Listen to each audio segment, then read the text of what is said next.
बराबर संधि पा करके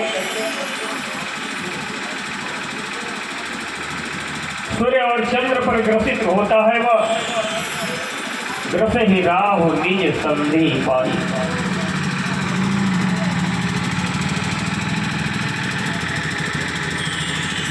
हे राजन, देवतागण अमृत पान करके अमर हो गए। दैत्य सागर मंथन से थके हारे थे ही भगवान ने कहा कि बड़ा ही शुभ अवसर है, ललकारो इन्हें।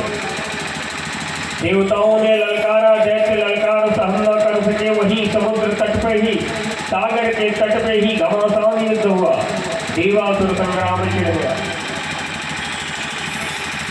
भगवान की कृपा से देवगण विजय प्राप्त किए।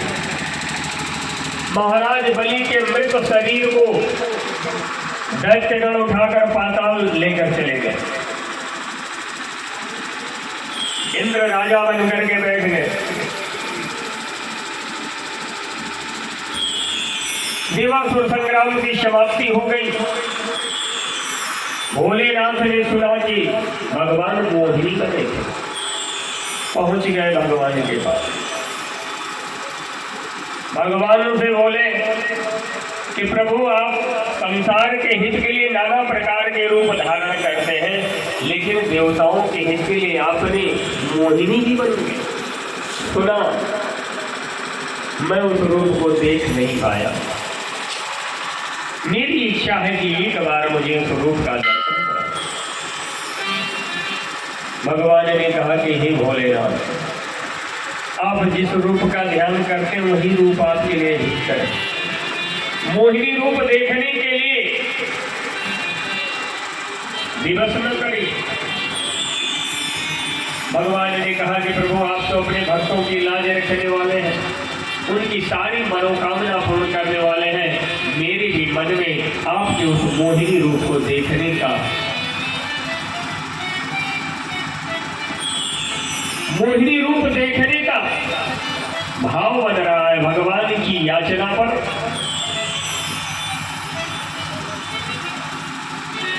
भोलेनाथ की याचना पर भगवान मोहिनी रूप बनाने को तैयार हो गए। अभी नारायण यहाँ भगवान शिव से लेटे लेटे वार्ता कर ही रहे थे, तब तक उधर से एक सुंदर युवती चली आ रही। भगवान शिव जी उधर बढ़े। उन्होंने देखा कि रेती के पास एक सुंदर युवती आ रही। उस युवती ने भगवान भोलेनाथ को जब देखा तो हाथ में गेंद लिए हुए, उस गेंद को पृथ्वी पर पटक कर हाथों से पीटती जाती। हाथ का बल लगते गेंद पृथ्वी पर जाता, पृथ्वी का बल लगकर ऊपर उछलता। इस तरह से गेंद को उछालते हुए वह सुंदरी विचरण कर रहे।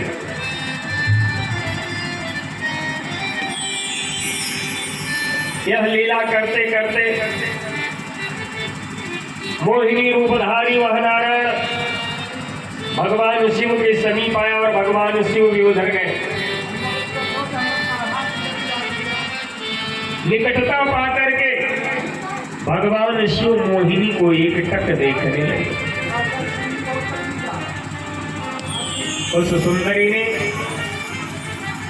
थोड़ा सा तिरछा चितवन करके शिव जी को देखा, मंद मंद मुस्कुराए, मानो मुस्कुराहट से ही मोहिनी मंत्र पड़ गया।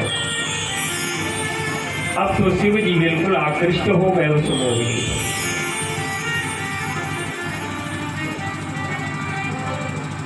मंद मंद मुस्काकर तिरछी चितवन से मोहिनी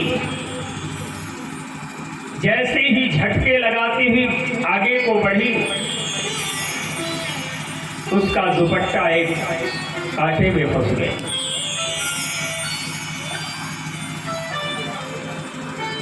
मोहिनी आगे बढ़ी, दुपट्टा कांटे में फंसा। इस कारण दुपट्टा वही जमीन पर गिर पड़ा और वो कुछ दूर चली गई। दुपट्टा नीचे गिर गया है। इसलिए मोहिनी वहीं अपने हाथों को इस प्रकार से करके मारे लज्जा के वश बैठ गए। उसके उस स्वरूप को देख करके भगवान शिव जी ने उसका दुपट्टा उठाया, ले गए और अपने हाथों से मोहिनी के ऊपर दुपट्टा डाला।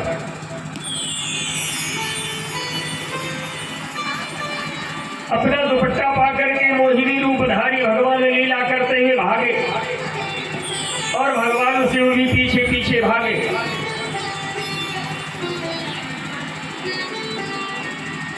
इस तरह से कुछ दूर दौड़ा करके भगवान अब पकड़ में आते हैं, अब पकड़ में आते हैं। कभी मोहिनी नजदीक होती, कभी दूर होती। इस तरह से खेल खिलाते इधर उधर भागते भागते आखिर थक हार करके वो मोहिनी रुक गई और शिव जी ने जाकर के आलिंगन कर लिया। और जैसे ही पकड़ करके मोहिनी को गले से लगाया, आहा आज मेरे मन की मुराद पूरी हो गई। वैसे ही देखते हैं कि मोहिनी के जगह चतुर्भुज नारायण खड़े और नारायण को गले लगा करके कह रहे हैं, आहा आज मेरे मन की मुराद पूरी हो गई। भगवान ने कहा कि मैं पहले ही कहा था कि ये मोहिनी का रूप। शिव जी बड़े लज्जित हो गए कि कामदेव को जलाने वाला, कामदेव को भस्म करने वाला, सदैव अकामी रहने वाला, आज यह काम के वशीभूत हो गया। ये नारायण की लीला। इधर शुक्राचार्य जी से मृत संजीवनी विद्या के द्वारा पुनः जीवन को प्राप्त करके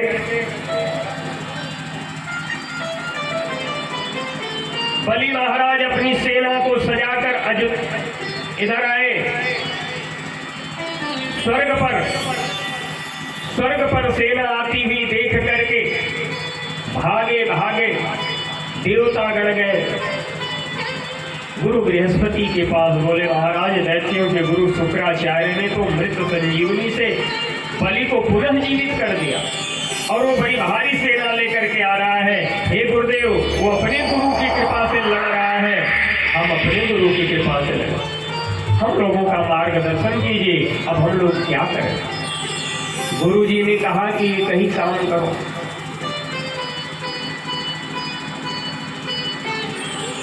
पलायन, स्वर्ग छोड़ो। यदि जीवित रहना चाहते हो तो स्वर्ग छोड़ करके भाग जाओ, छुप करके समय बिताओ। अब उन दैत्यों के समीप जाने का साहस न करो।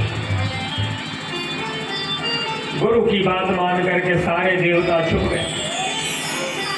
सेना लेकर के जब बलि महाराज आए, देखे कि यहाँ तो कोई देवता ही नहीं, तो लड़े किससे। सिंहासन चाहिए था, सो खाली पड़ा है, सब बैठ गए, सब राजा बन गए। अब बलि पाताल का तो राजा था ही, पृथ्वी पर भी अपना अधिकार जमा लिया, स्वर्ग पर भी जमा लिया। अब एक त्रिलोकीनाथ भगवान और दूसरा त्रिलोकीनाथ ही बन गया। इधर अदिति जी को कश्यप महाराज ने पयोव्रत की विधि बतलाया। बोले कि हे देवी, तुम भगवान को अपना पुत्र बनाना चाहती हो, और उसके लिए तप किया है, लेकिन तुम्हें कुछ साधन करना पड़ेगा। अदिति ने पूछा कि साधन बतलाइए। भगवान ने कहा पयोव्रत करो। कश्यप जी ने पयोव्रत की विधि बतलाई। फाल्गुन महीने में शुक्ल पक्ष की प्रतिपदा तिथि से प्रारंभ कर द्वादशी तिथि तक 12 दिन तक निरंतर केवल दूध पी करके रहे और कोई फल आदि न ग्रहण करे, केवल दूध पी करके रहे, पयोव्रत धारण करे। इसीलिए इसका नाम पयोव्रत है। भूख लगे तो भी दूध पिए, प्यास लगे तो भी दूध पिए। दूध पी करके 12 दिन तक भगवान का व्रत करे, भगवान को दूध का बना खीर भोग लगावे और ओम नमो भगवते वासुदेवाय इस मंत्र का जप करे। 13वें दिन खीर और पूड़ी का व्यंजन बनावे, हवन करा के ब्राह्मणों को भोजन करा के यथा दान मान से संतुष्ट करें। इस प्रकार करने से तुम्हारे मनोरथ सिद्ध होंगे। यह सुन करके अदिति ने वैसे ही व्रत को किया। उस व्रत के प्रभाव से भगवान ने दर्शन दिया और कहा कि मैं ही तुम्हारा बेटा बन करके आऊंगा। भगवान गर्भ में आ गए।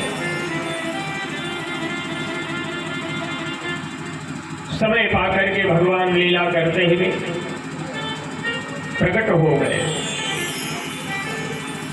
ब्राह्मण कुमार के रूप में। ब्राह्मण बालक बन करके भगवान आए हैं। माथे पर तिलक है, हाथ में छत्र है, दंड धारण किए हुए हैं, बड़े छोटे 52 अंगुल के हैं बामन भगवान। बोले बामन भगवान की।